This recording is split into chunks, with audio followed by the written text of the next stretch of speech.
Hello everyone. तो आज हम लोग देखने वाले हैं रीजनिंग मॉक टेस्ट 2 का डाउट क्वेश्चन। तो आपको प्रॉब्लम हुआ था क्वेश्चन नंबर 103 में। तो देखिए, आपको बताना था यहाँ पे व्हाट का मान क्या होगा। आप सोचिए ये इससे ये कैसे बना, जैसे भी बना होगा उसी तरह इसको बनाना था। आप लोग ट्राई कर चुके होंगे। तो यहाँ पे हम देखेंगे भाई 850 को 863 बनाना है। भाई लगभग दोनों में कम का ही तो अंतर है ना, तो हम ज़्यादा गुना भाग तो करेंगे नहीं। अगर यहाँ पे छोटा सा नंबर होता, यहाँ पे बहुत सारा बड़ा नंबर होता, तब हमको पता चलता या तो स्क्वायर करते या तो कुछ गुना करते। लेकिन जस्ट थोड़ा सा अंतर है तो कहीं ना कहीं जोड़ या घटाव करना पड़ता मेरे को। तो अब यहाँ पे आपको दिमाग लगाना पड़ता, क्या करना पड़ता। अब ध्यान से अगर देखिए, सबको आपस में ऐड कर दीजिए। तो 8 5 13 और 0 यानी कि 13 होगा क्या। ऐड नंबर डिजिट को ऐड करने के बाद जो भी आएगा सबको आपस में फिर से ऐड कर लीजिए। 0 और 3 3, 6 5 और 1 6 और 8 का 8। तो देखिए समझ में आया क्या कुछ।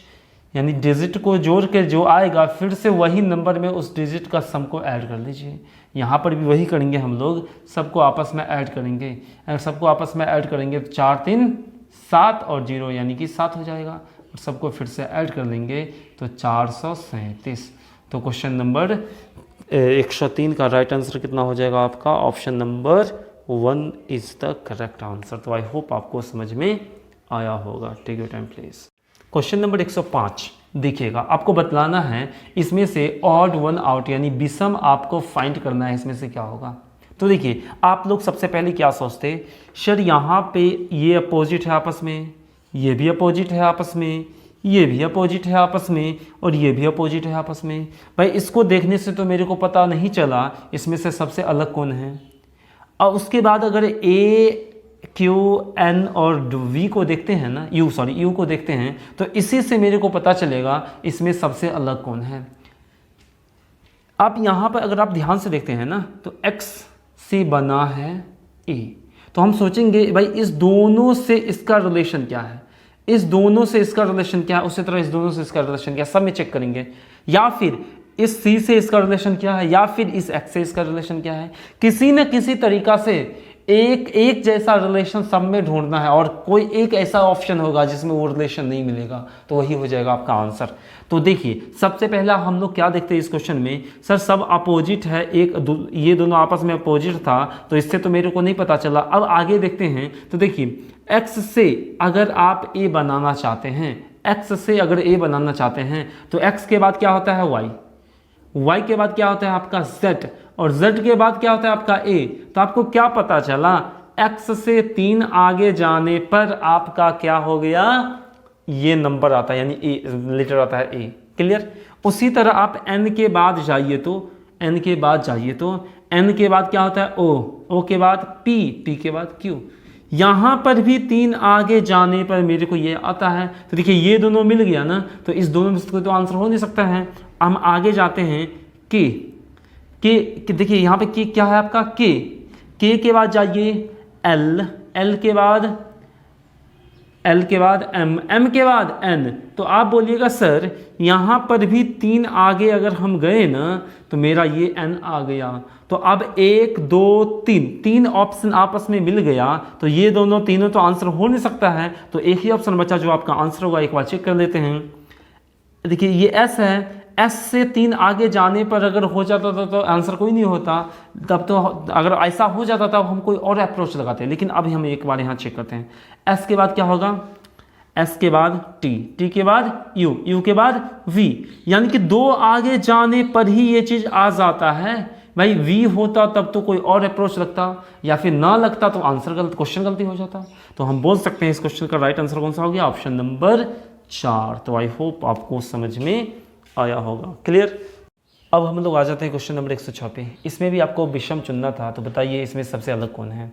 तो आप ध्यान से अगर देखते हैं ना, तो आप देखिए ध्यान से, आप बोलते सर 6 चौक कितना होता है 24, 6 चौक कितना होता है 24, और बताइए 24 का स्क्वायर अगर कर दे तो क्या 576 आ जाएगा क्या। बोलिएगा सर बिल्कुल आ जाएगा। ठीक। 7 एकम 7, भाई दोनों को आपस में जो भी नंबर आपस में इंटू कर लीजिए ना, 7 एकम 7। क्या 7 का क्या करे जो ये आ जाएगा, तो बोलिएगा सर 7 का क्यू करे, यहाँ तो स्क्वायर करना पड़ा 24 का, यहाँ क्या करना पड़ा क्यू क्यू कर किए हैं तब आया है। अब यहाँ पर आइए 7 दूनी 14, क्या 14 का स्क्वायर करेंगे तो 196 आ जाएगा, बिल्कुल आ जाएगा। तो देखिए 1 और 1 यानी कि ऑप्शन नंबर 1 और ऑप्शन नंबर 3 आपस में मिल गया, दो चीज़ मिल गया, तो इसका मतलब है भाई ये भी आपस में मिल जाएगा। भाई ऑड एंड आउट आपको चुनना है तो कोई एक ही तो आपस में अलग होगा ना, तो ये आपस में सेम हो गया तो जो कंफर्म होंगे जो ये भी आपका सेम ही होगा, तो इसलिए आंसर ये हो सकता है। बट एक बार चेक कर लेते हैं, 3 दूनी 6, 6 का स्क्वायर 36, तो हम बोल सकते हैं ऑप्शन नंबर 2 आपका करेक्ट आंसर हो जाएगा। क्लियर। अब हम लोग आ जाते हैं क्वेश्चन नंबर 120 पे। देखिए क्वेश्चन नंबर 120 को पहले कंसेप्चुअली समझते हैं, उसके बाद बाय ऑप्शन भी कर सकते थे, ठीक है। तो देखिए अब यहाँ पे अगर आप देखते हैं ना, आपको वेन डायग्राम बनाना था। अगर आप देखते हैं यहाँ पे तो पुरुष ऑलवेज पति होगा और भाई भी पति ऑलवेज पुरुष होगा और भाई भी ऑलवेज पुरुष ही होगा, यानी ये सब पुरुष है। हम बोल सकते हैं सर ये पुरुष हैं, पुरुष में ही भाई होगा और पुरुष में भी पति होगा। अब एक चीज़ मेरे को बताइए, क्या जितना भाई है सब पति होगा क्या? भाई कुछ ऐसा भाई होगा जिसका शादी हुआ ही ना हो। एक चीज़ और, क्या जितना भी पति होगा वो भाई होगा किसी का? हो सकता है वो जो पति होगा वो सिंगल ही, ना उसके पास बहन हो ना उसके पास भाई हो, तो वो सिर्फ एक ही हो, तो वो उसके पास तो भाई नहीं हो सकता है। तो हम बोलेंगे सर ऐसा तो हो सकता है, कुछ भाई होगा वो पति भी हो सकता है और कुछ पति भाई भी हो सकता है। समझ में आ रहा है ना? तो बोलिएगा सर मान लेते हैं ये हो गया आपका पुरुष, ये क्या हो गया आपका पुरुष, ऐसे लिख देते हैं, समझ जाइएगा। और इसको अपन मान लेते हैं भाई, इसको अपन मान लेते हैं भाई, और कुछ भाई पति, ये कुछ भाई भी होगा पति भी होगा, लेकिन कुछ पति भाई नहीं भी हो सकता है। तो हम बोलेंगे सर इस टाइप से इसका वेन डायग्राम बनता, तो यानी कि ऑप्शन नंबर कौन सा हो जाता आपका, जो भी होगा इस टाइप से, यानी कि ऑप्शन नंबर हो जाएगा आपका 4। कौन सा हो जाएगा? सॉरी ऑप्शन नंबर 4 नहीं, ऑप्शन नंबर 2 आपका करेक्ट आंसर हो जाएगा। क्लियर।